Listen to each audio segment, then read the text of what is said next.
Welcome, everyone, to our CPAESS Discovery Seminar series. My name is Cindy Briere, and I'm the Deputy Director for the SPS CPAESS program. This position affords me the pleasure to work with all our wonderful scientists, like our guest speaker today. I'm delighted to have you attend this seminar series. Our scientists do everything from explore the ocean depths, fly into hurricanes, to heliophysics modeling, as well as those that unravel the mysteries of the Arctic. And we want to share this with the public, NCAR, UCAR community, and our many colleagues at the universities and agencies across the globe. Just to orientate you, we are using Slido for questions. You can pose your questions to the speaker anytime during the seminar, and we will address them at the end of the seminar. You will find the Slido at the top left of the screen, just above the slides. Today, it is my sincere pleasure to introduce you to our speaker, William Booth. William is a scientist at the National Hurricane Storm Surge Center unit. He is responsible for implementing operational storm surge forecasting data products and international storm surge risk maps. William joined CPAESS in 2018 and helped the National Hurricane Center to implement the peak storm surge forecasting graphics for forecasting operations that started in 2023. He also developed the National Hurricane Center's International Storm Surge Scenario Viewer, an interactive web map for selecting composite storm surge inundation scenarios.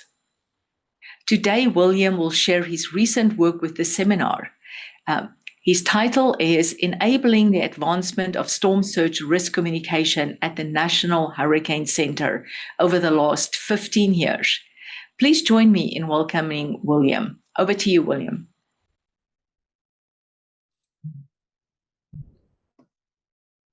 Thank you, Cindy. Can everyone hear me okay? And see the video okay? Okay, great, thank you. Thank you for the very nice introduction, Cindy. I'm here to talk about the advancement of storm surge forecasting products at the National Hurricane Center. And I'm going to start by talking about the mission and vision of the National Hurricane Center Storm Surge Unit. There's a group of us with UCAR.CPAESS that are embedded in this unit and working closely with our federal partners there. And we all contribute to the overall mission to help the Storm Surge Unit reduce storm surge related loss of life and property by continually improving the quality and of the data and forecasts that we provide. Now, to achieve this mission, our federal partners in the Storm Surge Unit, they have three main areas that they perform their mission. One is operational forecasting. They provide this nation's storm surge forecasts in operations for when a hurricane is approaching the continental U.S. and other areas in the Atlantic Basin. The Storm Surge Unit also provides planning guidance for emergency managers. This is the basic data that is used for this nation's hurricane evacuation planning. Also, the Storm Surge Unit works on outreach. This is a year-round thing in working with partners in the public, media, and emergency managers. So I want to go over a few definitions first. Storm surge is the abnormal rise of water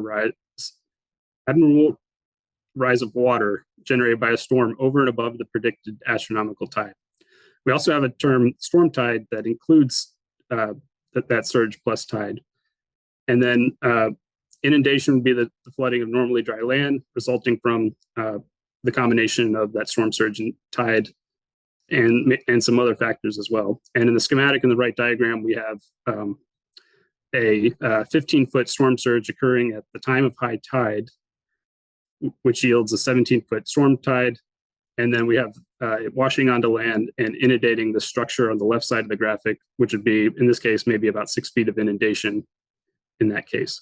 Now, there can also be waves on top of this at the immediate coast, and these are very large and dynamic, but they're not included in this description of storm surge or storm tide. There's also factors that influence.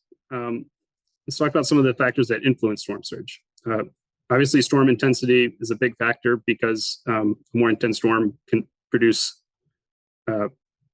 more storm surge, but really it's a storm size that has a huge influence, and the structure of the storm's wind field. Generally, larger storms that have larger raised maximum winds produce more storm surge, and then storm's forward speed can influence how long an area receives that forcing to produce storm surge, and then translation speed can impact the timing of the tide cycle within a given area. Angle of approach is important, and the width of the continental shelf and the nearshore ocean depths and bathymetry. Areas with shallow sloped bathymetry have significantly more risk for storm surge than a sharp continental shelf like in southeast Florida. Some other terms I'm going to use. SLOSH is this nation's primary storm surge forecasting model used by the National Weather Service and National Hurricane Center. There are several different ways of running SLOSH, some for operations and some for planning. In operations, we run SLOSH in a probabilistic format, in a probabilistic ensemble form, which uses alternate ensemble forecast tracks for real-time forecast operations. And this is to encompass some of the uncertainty in the forecasting that I'm going to talk about in other slides. The SLOSH MOMS meows. A meow is a maximum envelope of water. This is a composite map like the one in the right, where there is many different, the models run many different times with different tracks, hitting the coast at different places and with different storm characteristics. In this case, this is a collection of category 3 storms moving west-northwest at 15 miles per hour at the time of initialized at high tide. And taking the composite of all those runs, it yields a value of 13.8 feet at that particular grid cell. This is very useful for scenario planning for emergency management. And I'm going to talk about some of the products and services that we deliver using this approach in other slides. So to set the stage of the disaster that storm surge can be, this is an aerial shot from Hurricane Michael in 2018 near Mexico Beach in Florida. And what you can see in this graphic is just the widespread destruction, not only from the wind that knocked structures down, but the storm surge that came inland with the waves on top of that. And in this area, there was approximately 9 to 14 feet above ground level of storm surge that occurred. And at this place right along the ocean, there was also large and dangerous waves on top of it, which knocked over some buildings off their slabs. This was an extremely dangerous Category 5 storm when it made landfall, and the Hurricane Center relied on the storm surge products that some of the storm surge products that I'm going to talk about in this presentation for this storm event. I want to put this in perspective of tropical cyclone hazards and U.S. fatalities from storm surge over the last 60 years. So this was from 1963 to 2012, actually 50 years. This time period, storm surge killed nearly majority of people of all the hazards in this time frame. And this was a paper by Rappaport in 2014. And what that number includes is Hurricane Katrina, which was a significant contributor to the number of fatalities during this time period. But in general,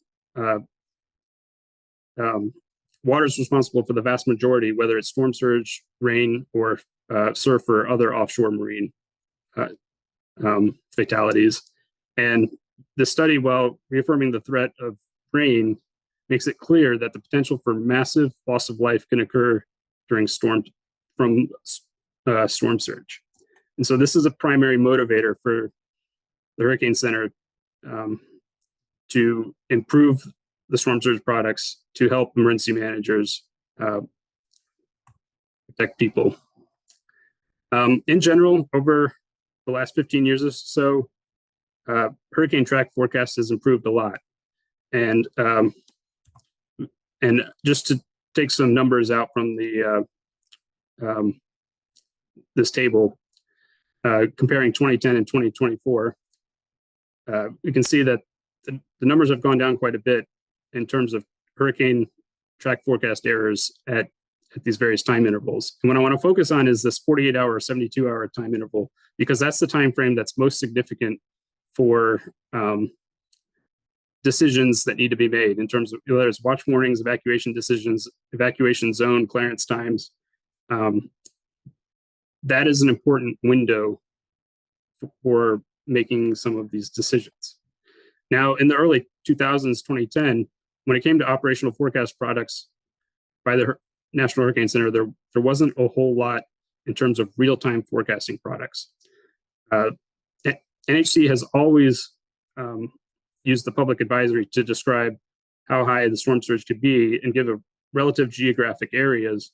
But those descriptions at that time were in terms of tide levels, which required users to understand their tidal datums and understand some very specific things to relate that to a general public that may not be aware of what their tide levels are or what their elevation is at their house. Also at this time, there was the use of single track deterministic runs that, if used by emergency managers, could be very dangerous in cases where there was significant track forecast error, or if the model wasn't handling wind field very well, or so in this time frame, decisions off the single track forecast would be very dangerous. And while there were other tools like the composite planning tools I was talking about, they weren't available in real time. They were primarily the planning tools. So if we're looking at the forecast errors at 48 hours or 72 hours, you'd see that they're very, that could be a very significant difference in if there's just relying on a single track run. So bringing this to the decisions that emergency management needs to make.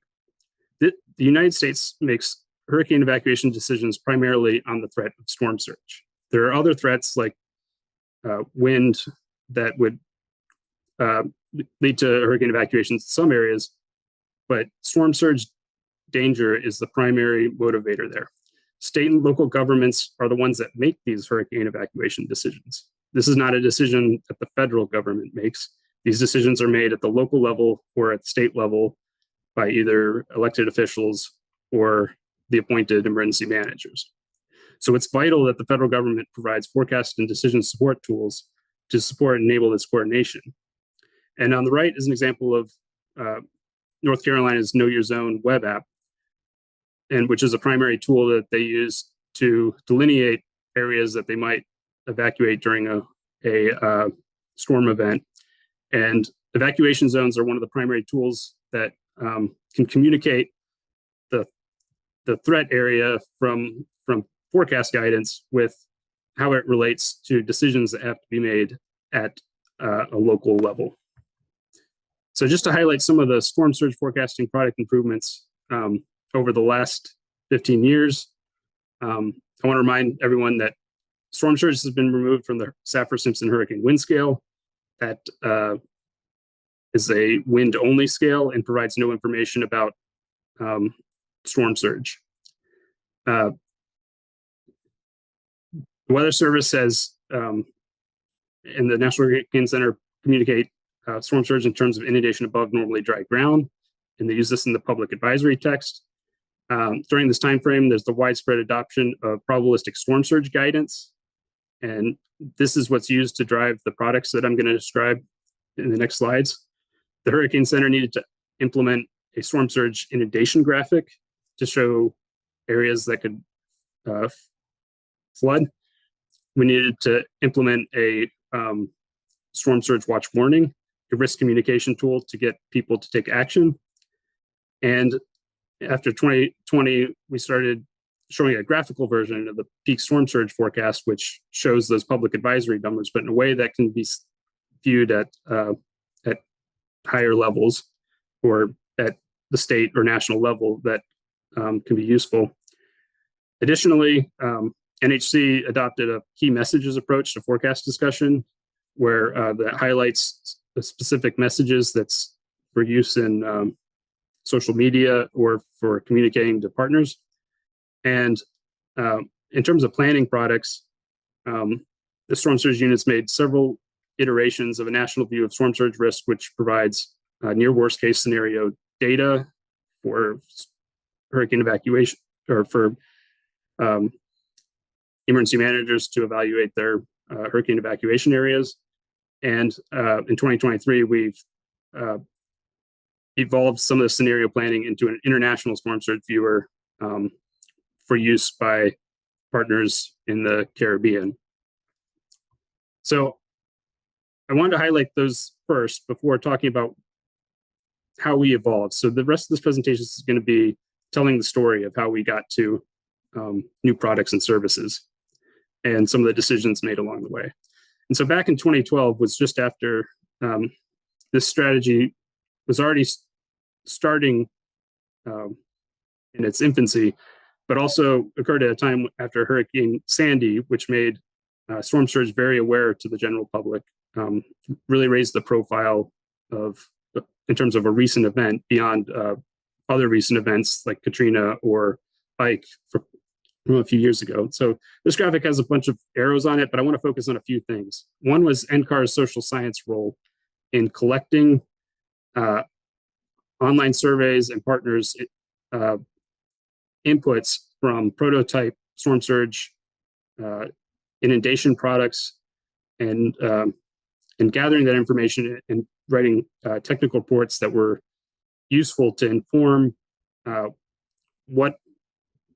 which options work best for these types of new products. There's also service assessment after Hurricane Irene and other strategic planning that occurred at that time.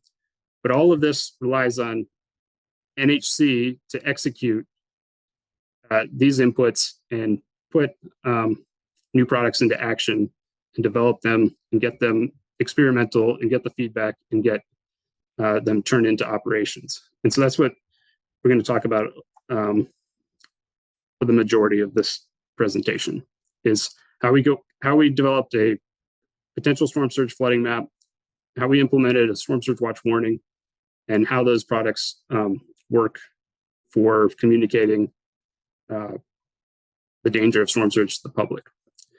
Before I get too far into that, I do want to say something about Ethan Gibney, who was a coworker that we lost tragically last year. Ethan's standing in the middle in front of the storm surge pole. And Ethan's contributions were vital to the prototyping of this potential storm surge flooding map and the social science that came out of that. And he played a tremendous role in the generation of new products for NOAA and the National Hurricane Center. And I know that he was very proud of that work and the social science and how that turned into for operations. So I'm going to talk a little bit about some of the prototypes that went into this technical reports. So Ethan prototyped a handful of inundation maps, and then this went to the social science team took this to broadcast meteorologists, emergency managers, and the general public, and just asked questions and did the things that they do to gather information about these inputs. And I'm just going to go through some of them really quickly. One was showing inundation in terms of all one color. And this adds some pluses and minuses to it. There's the displaying it in one color, but a gradient of that color, which has some interpretation challenges, but also conveys more information than the first one. A green, yellow, orange, red, which has some challenges with color blindness or interpretation. Another color scheme, which was pretty popular in this time frame, a yellow, orange, red, purple, and different legends, adding some qualitative amount of low, moderate, high, extreme. And then ultimately, we ended up adopting more of a blue, yellow, orange, red, but we ended up dropping the qualitative descriptions of low, moderate, high, extreme, because that didn't really make sense for some of the low end events. You're talking about 3 feet of storm surge in places, and that led to mixed messages or confusion in the interpretation from that. So ultimately, the NHC potential storm surge flooding map evolved from that and ended up looking, having that look and feel like this graphic here.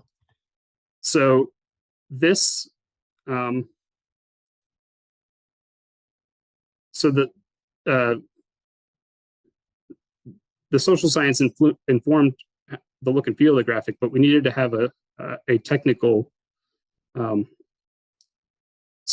development to make it work in operations. And that's where my role was in this.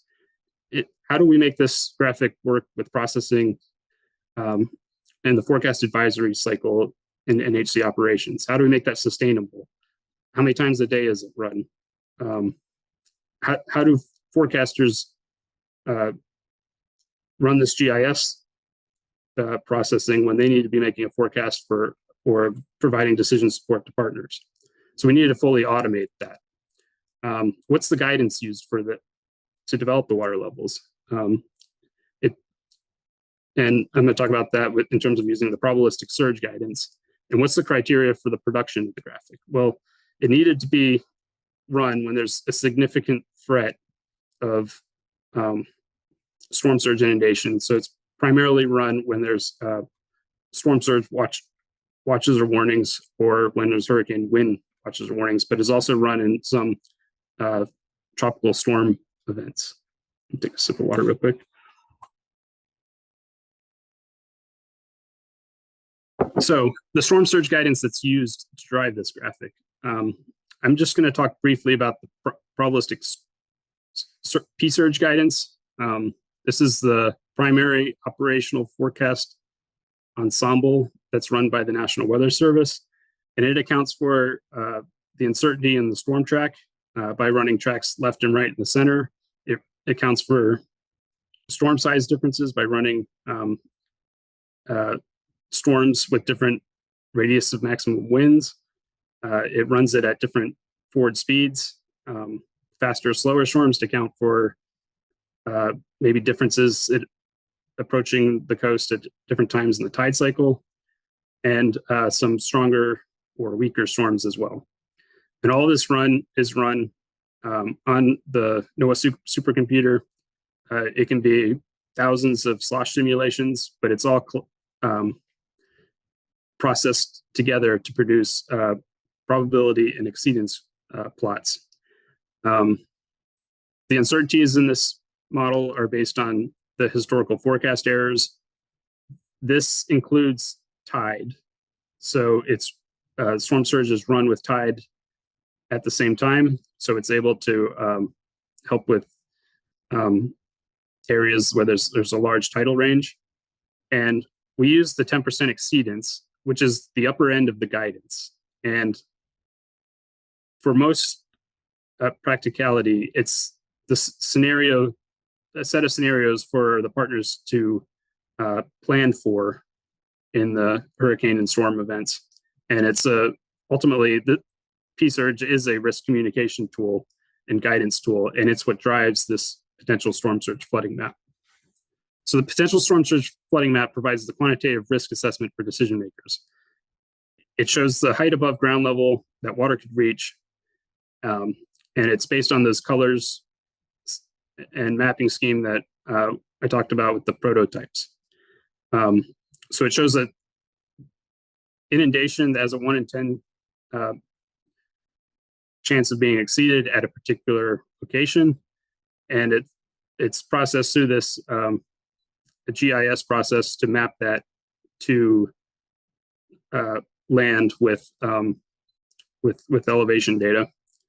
And the first map is usually issued at the same time of the hurricane watch, and it's available about 60 or 90 minutes following advisory release. So that's because P-Surge has to run, and then we got to process the inundation data. And a lot of that data then drives the decisions for the next advisory cycle in terms of the storm surge units decision making. And so what does this account for? This accounts for flooding due to the storm surge from the ocean bays, tidal rivers, sounds, includes the astronomical tide, the land elevation, coastline shape, and the wetlands are processed into that. And I'm going to talk a little bit more about the wetlands in another slide. And this includes uncertainties with the landfall and storm location. But there are a few things that it does not include. It does not include wave action. So it doesn't, for continental US application, it doesn't include wave setup or wave run up.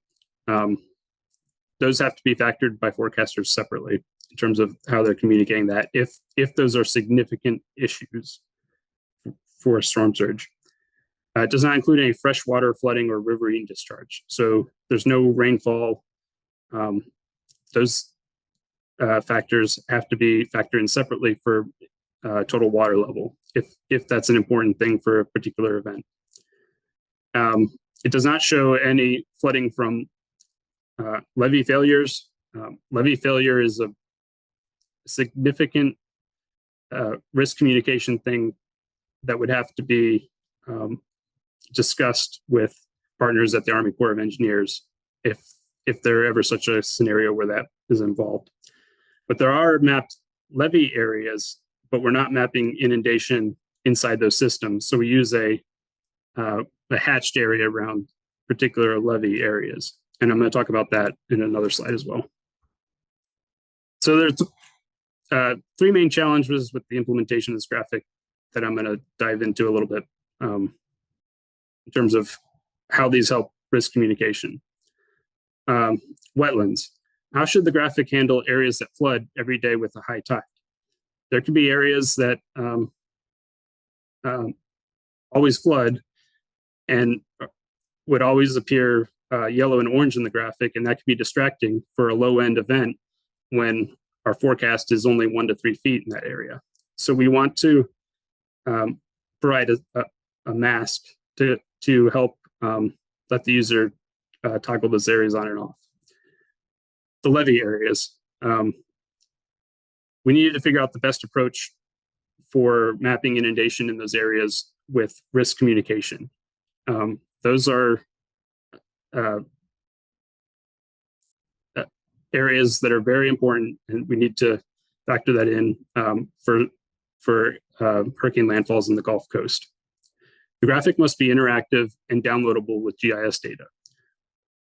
A lot of what I showed here were static examples of just the static graphic, but in this day and age, users expect interactive products. They expect to be able to toggle things. They expect to be able to download the data. GIS specialists at state and local partners or federal partners expect to be able to pull it into their systems and combine it with their operating picture or however they want to map data. So we needed to provide GeoDiff data. So talking about the intertidal zone and estuary layers, we created this mask layer, which I'm going to go back a few slides to show that more here. This gray layer on this example is this intertidal zone or estuary mask, where it covers those areas that are normally those those areas flood almost routinely every day. And in general, most people do not live in those particular gray areas. So the approach we take to generate that mask, slides here, is that we use a set of estuarine land cover classifications from NOAA's Office for Coastal Management Coastal Change Analysis Program. We map those areas together, and then we run inundation using a 0-foot mean high water, which is the average highest high tide height at a location. We map inundation in those areas, and then we combine those two layers together to form one intertidal mask. And in an example from a storm in the Tampa Bay area, there's an image on the left where you see a lot of orange, and then the image on the right uses this intertidal mask to just get the user to focus on the areas that are where there could be actual impactful inundation of normally dry ground. And so in this, I'll talk a little bit more about this forecast in another slide, but in general, the forecast would be about 5 to 8 feet in this particular area. The levee areas, I'm using a risk map of a worst case scenario for all Category 1 storms run in a scenario planning app here. But I wanted to highlight these levee areas in Louisiana. So the levee areas are denoted by the hatched area, and the area on the right of the map is Greater New Orleans with the hurricane and storm damage risk reduction system and the river levee along the Mississippi River. There was significant engineering that was done in the years after Hurricane Katrina to fortify and improve the engineering of the levee structures in this area. And what we found when developing this graphic was that if we mapped inundation in those areas, it would create a large risk communication challenge for different storm events. So we chose not to map those areas and just denote them with these hatched areas, so that if it turned out it was an event that there was a challenge that required, like an overtopping challenge in a particular area, there'd be other tools that the Weather Service or federal partners have to help local emergency managers communicate it. And this graphic wouldn't undermine their message or wouldn't provide an alternate message that made that more difficult. There's other levee areas too, like Golden Meadow on the south side of the graphic, and on the west side there's Morgan City that has these levee areas that we're not mapping for inundation. Making the GIS data available on web maps, we need to develop a web map viewer for this to work in operations. So on each forecast cycle, this web map viewer displays the data on the NHC website in the storm tab. We also provide the ability to download this as GeoTIFFs, and users can go back through the archive and download storms that were run in prior years, and they can toggle between the intertidal layer or this or the layer with the intertidal mask, or just the data that was run by itself. Also provide information on the color scheme used and how the data sets are arranged. So those were three main challenges with the implementation and how we overcame it, and how I helped in my role as technical lead on the potential storm surge flooding map. I'm going to go through some examples from some prior storms. Hurricane Arthur was the debut of this product, and it helped show some of the sound side flooding in the Outer Banks. When you zoom in, you can see that on the backside of the Outer Banks when the Hurricane Arthur was departing.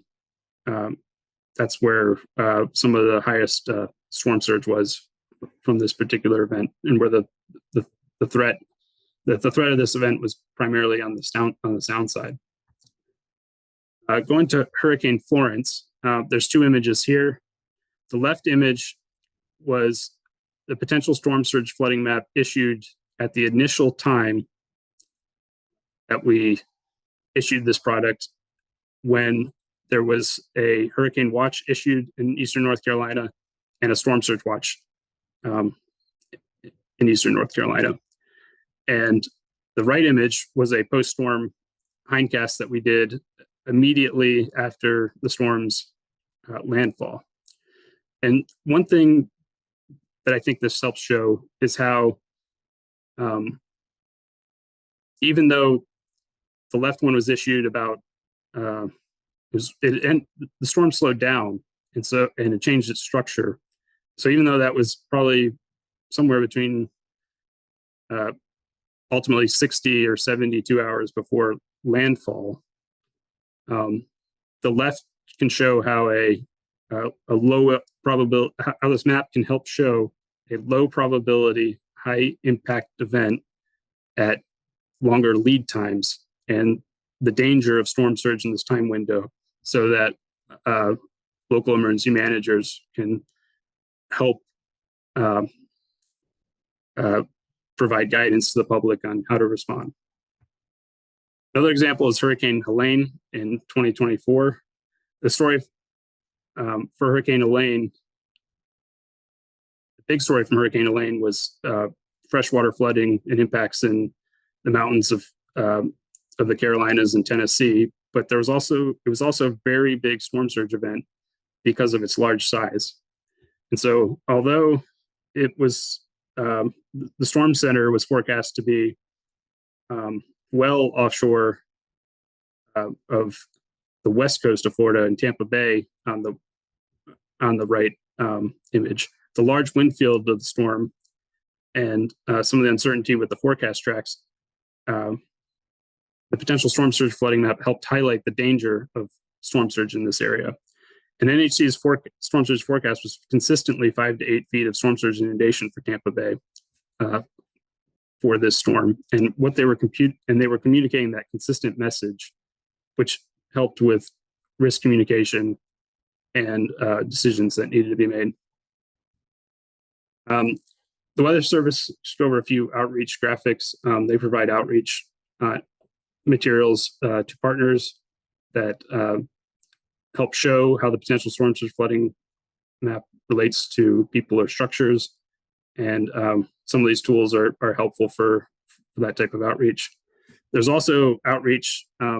There's these in Eastern North Carolina in Dare County, there's these storm surge poles that use the color scheme of the potential storm surge flooding map and set them up in areas close to or near the water and provide outreach materials describing that is and what that could mean if there was a storm surge event there. But shifting to risk maps real quick. So in addition to that real-time forecasting, NHC Storm Surge Unit provides near worst case scenario planning and outreach for worst case scenario for different category storms, all merged together from Texas to Maine and in other international areas. And so we use a viewer on NOAA's Geo platform to show this, and we share this data with our partners at FEMA, and that they use in their online mapping tools to distribute to state and local emergency managers so that they can use this data to help with their planning for hurricane evacuation zones. And this data is updated every few years as we develop new slosh grids and produce updated mapping data. International Storm Surge Viewer. We also provide this international storm surge scenario data for international areas such as the Bahamas, Turks and Caicos, Yucatan Peninsula, Hispaniola, Dominican Republic, and Haiti, Cayman Islands, and Jamaica. And this was useful during Hurricane Melissa this past year, which had significant storm surge in the western part of the country near Black River. We were able to use this to help with the scenario planning and communicating the danger of storm surge from that extremely dangerous storm. These international areas also use a version of slosh that's slosh plus wave setup. So there is some amount of waves in these types of inundation scenarios. And this helps because most of these island environments have large or have steep shelves, and waves are more important in those types of situations. Shifting back to the real-time forecasting with and products, I didn't have as much of a role in developing the storm surge watch warning, but the potential storm surge flooding map played a large role in enabling this product to be used, in enabling the storm surge watch warning to be used as a tool for emergency managers and in the Hurricane Center. So a storm surge watch is when there's life-threatening inundation as possible, and it's usually issued within 48 hours of the arrival of impacts. And storm surge warning is the danger of life-threatening inundation. And this is issued as a graphic on the NHC website, but it triggers the dissemination with wireless emergency alerts. So if somebody lives in that purple area, and that will trigger their cell phone to issue an emergency alert during a storm surge event, and as a tool to help people take action, and that they're in the danger, that those areas are in danger of dangerous storm surge. The forecasters collaborate on this with the forecasters at the Hurricane Center collaborate on this with the local forecast offices. They use this in AWIPS. The graphics updated every on each forecast advisory, and the way this graphic is implemented now, it's on the National Digital Forecast Database grid, the 2.5 kilometer, but there's going to be some changes to how this goes in the future, which we'll see how that goes. Additionally, NHC needed a graphic to communicate official storm surge forecasts in the public advisory. So back during Hurricane Florence, when the Hurricane Center primarily had to draw something in PowerPoint for the media desk and for the person sitting at that desk to show the text forecast public advisory numbers. And we needed a way to communicate that to show what our actual forecast is. So in 2020, we created a experimental peaks storm surge forecast graphic, which helped during this particular year when there was, this was the year of the COVID lockdowns, and people weren't as together to help communicate forecasts. So having this graphic helped to show what NHC's forecast graphic is, and it evolved to using the same color scheme as a potential storm surge flooding graphic flooding map. And then what this graphic is really effective at is helping to communicate storm surge on social media and with media partners, because there's a KML that's distributed with that. Media partners can just pull this in, and they have what NHC's official hurricane storm surge forecast is. So each of these products together, they do different things, but they all help the National Hurricane Storm Surge Unit communicate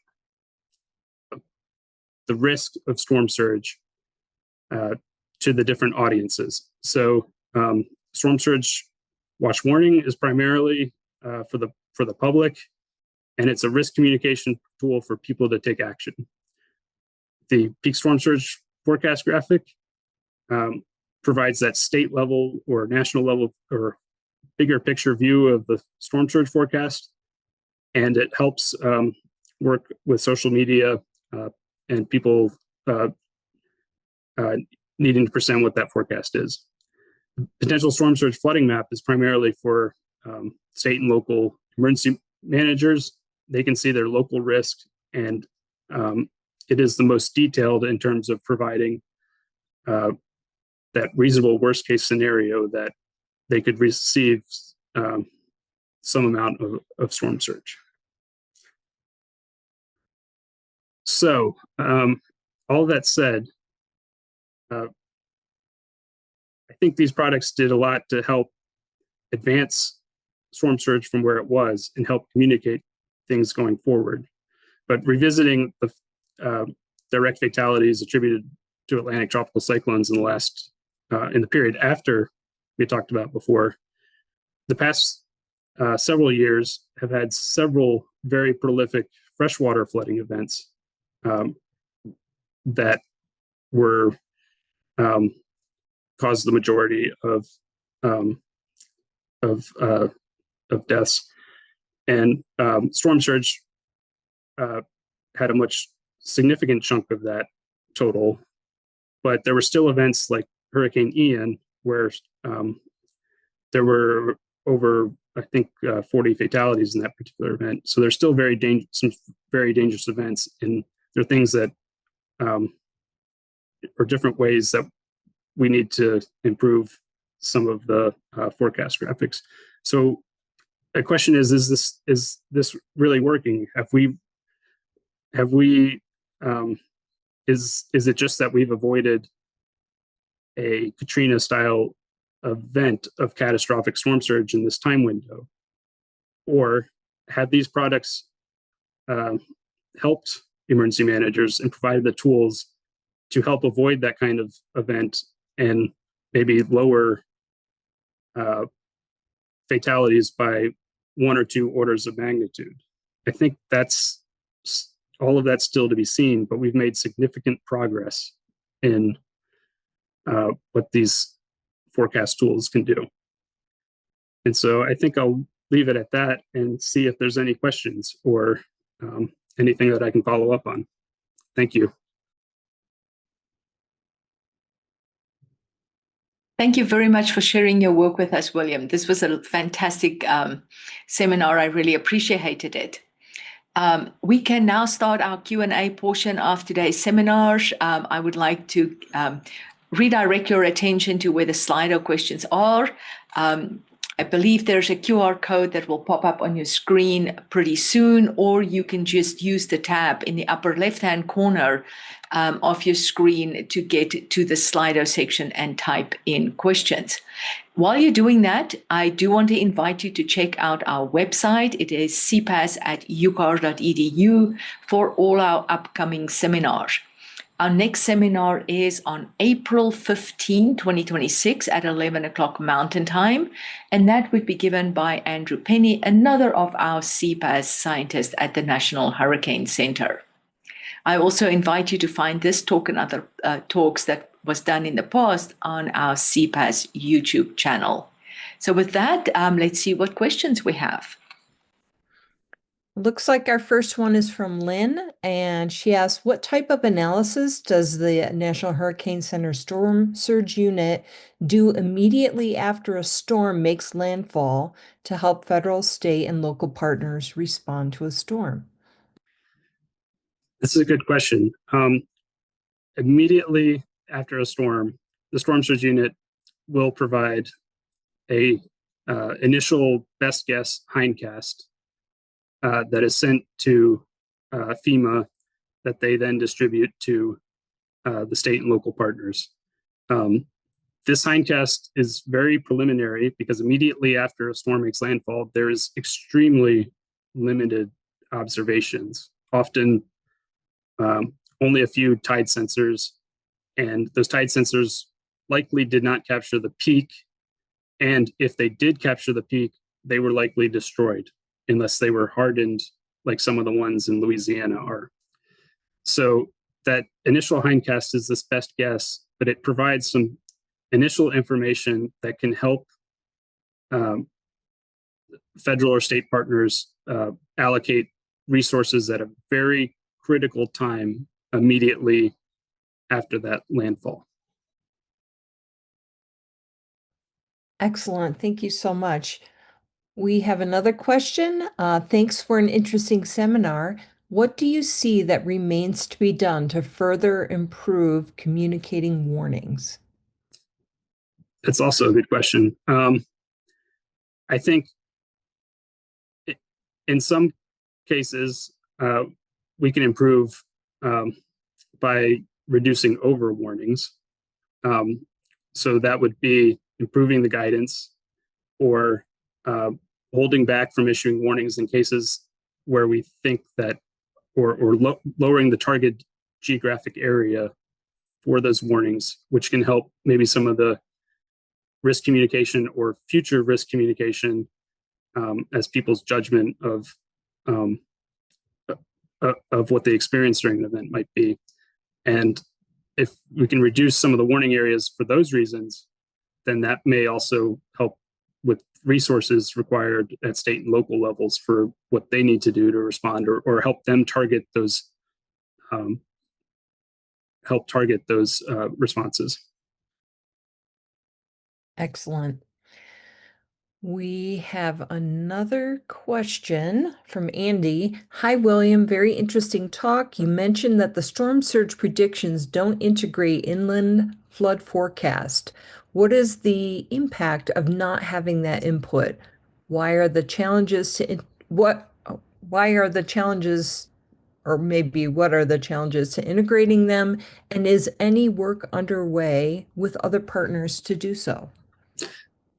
So while the particular products at the Hurricane Center don't include that, there is often total water level communicated by the WFOs and the river forecast centers. There's some cases where river forecast center might take the probabilistic surge guidance at like the mouth of a river and run some kind of 1D flow equation as a boundary condition that helps them in their modeling system then or feed back into that, so that then they're able to produce the hydrographs or other information that they do. So while in these products it may not include it, there's other ways that other partners like that can do it. From a technical perspective, it can be really challenging to integrate where the rainfall occurs and those impacts with where the storm surge forcing is and where those impacts are. So from a modeling perspective, in one system that can be challenging, but there are some modeling systems out there that do some of that work, but they don't work the same way that or consider all the alternative scenarios that the Hurricane Center Storm Surge Unit requires for its forecast process. So there's ways that it can be communicated at local and state levels with our partners at the Weather Service and River Forecast Centers, but just there's no one operational total water level modeling system that does everything that the Hurricane Center needs at this time. Thank you. Jonathan asked, how often is the mean sea level data updated for the storm surge calculations? Do these calculations account for regional or global SST trends, for example, climate change? There are, I know there are modeling systems that look at these trends and other modeling systems, but I think that these trends are not occurring at the same scale that of what we're impacting, since in some areas storm surge could be 10 feet in event, and some of those trends are much significantly smaller at that time scale. So I think that anything that raises the water level in an area, that makes storm surge that much worse. But having, I think these problems occur at different scales. Excellent. I believe we have another question from Ben. Hi, William. Thanks for the great talk. You mentioned that waves are not used in the U.S. surge forecasts, but they are included internationally. Would your office like to use wave forecasts if available from models? What would be the most valuable wave information for your models? Yeah, I should clarify what I said a little bit. So when we're running slosh in the continental U.S., we're not running it with that that wave setup component, because it makes slosh too expensive to run for all the scenarios that we need to run, for all the grids we need to run in the probabilistic surge scenario. But in an international area like Puerto Rico and Virgin Islands, it's only 2 slosh grids there, and we can run that particular modeling system that way. Now, in general, the contribution of wave setup to total water level in some areas isn't significant enough, but other areas it is, like in Southeast Florida, it would be significant and something where we would want to run that type of setup. So my perspective here is probably a little bit too focused on our utility of use of slosh in this operational framework. There are other modeling systems out there that include wave setup, or maybe even some amount of wave run up, but those start to get a bit more computationally expensive. Excellent. We have some more questions, and we might run over a smidgen, but that's okay. We have, what are your thoughts on communicating uncertainty? That's a nice, very broad question. Let me see if I can attack it from uncertainty of our storm surge forecasts. I think we try to be consistent in our messaging with our storm surge forecasts. So the forecast numbers can be a little bit broad at times of that higher uncertainty, so at higher lead time, at longer lead times. But I think through our use of running the probabilistic surge model and running lots of alternate scenarios and understanding that guidance at those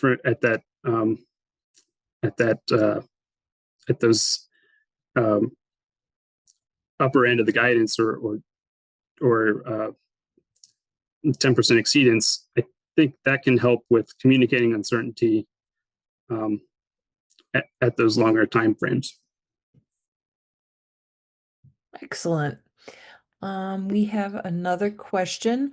William, you are clearly very busy during hurricane season. What are the biggest challenges for you during the off season? I think the off season is taking stock in what occurred the previous season, helping whether it's assessing what occurred from the observations that come in after the event, or trying to come up with how do we take what we learned from that season and apply it to the next season for the development of updated products or services. In some ways, that can make the off season more busy than the actual season, if that type of development work needs to be done rapidly and before the next season. Makes perfect sense. Our next question is another question. Could you give us a sense of a day in the life of your life at the National Hurricane Center? For example, are you working hands-on, like coding and analysis with data and website development, operational streams, information product development, monitoring operations, presenting to partners, or meeting with them, and so on? Thank you. My role is primarily development of code, testing code, updating code, working with partners that are building new slosh grids. Slosh grids are the primary foundational model that's used in storm surge modeling at the Hurricane Center. So we update those grids. We have other partners at UCAR.CPAESS that are updating those and running a QA/QC analysis. So I have a role in contributing with that. Do some web development and product testing, but the operational streams, most of that's handled by NHC's technology and science branch, who are they're working year round because they're supporting the marine forecasters, but they're also working to update the web for this upcoming season and that sort of thing. So I'd say most of my time is working with Python code and geospatial analysis. Excellent.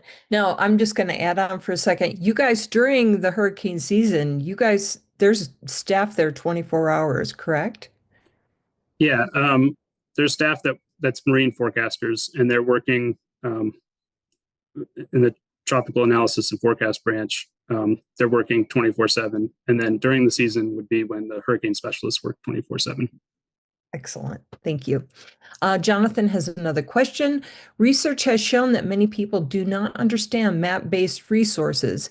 Many times they can't find their location on a map. NSF-NCAR has built a location-based tool for hurricane wind hazards. Would the National Hurricane Center be interested in working with NCAR to add a location-based storm surge tool? I think that would be a question for my team lead, Cody Fritz, the team lead in the storm surge unit. The observation that people do not understand some map-based resources, I think I understand where that's coming from, because that was something that came up a lot when we were in discussions on how the potential storm surge flooding map should look.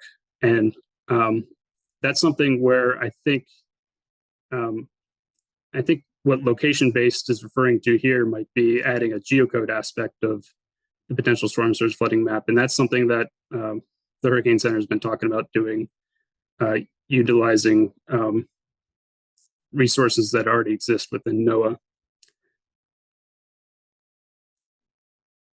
Excellent. Well, you could see, William, that people are very interested in your research. We are getting tons of questions here. I think, do we have one more question? It says, thank you for sharing your important and life-saving work. What improvement approaches will you be working on next? I'm going to speak a little bit to what a lot of the other UCAR-CPAESS people are working on when I answer this as well. One thing I'm working on is once a week I work with the state of North Carolina on their hurricane evacuation study that they're going to be updating soon. So that would be updating some of their evacuation zones, understanding new slosh data that we've provided, interacting with them on those types of things. But the partners and the rest of UCAR.CPAESS that are supporting the National Hurricane Center Storm Surge Unit, they're all working on model improvements and slosh, updating the probabilistic surge guidance, working with assessing the wind field that's used in this model,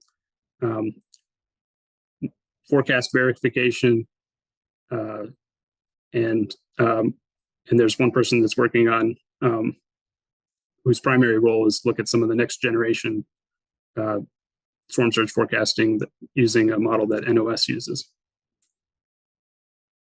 Thank you so much, William. I think that is it for the questions today. Cindy? Thank you very much for everybody for coming to the seminar, and thank you, William, for sharing your amazing research with us. Just as a reminder, you can visit our website at cpaess.ucar.edu to find all our future talks, as well as links to those talks. This talk will also be uploaded once we have it. I also want to say a hearty thank you to our CPAESS staff, Dawn and Alex, as well as Kevin from the UCAR Multimedia Services for their invaluable assistance during this seminar.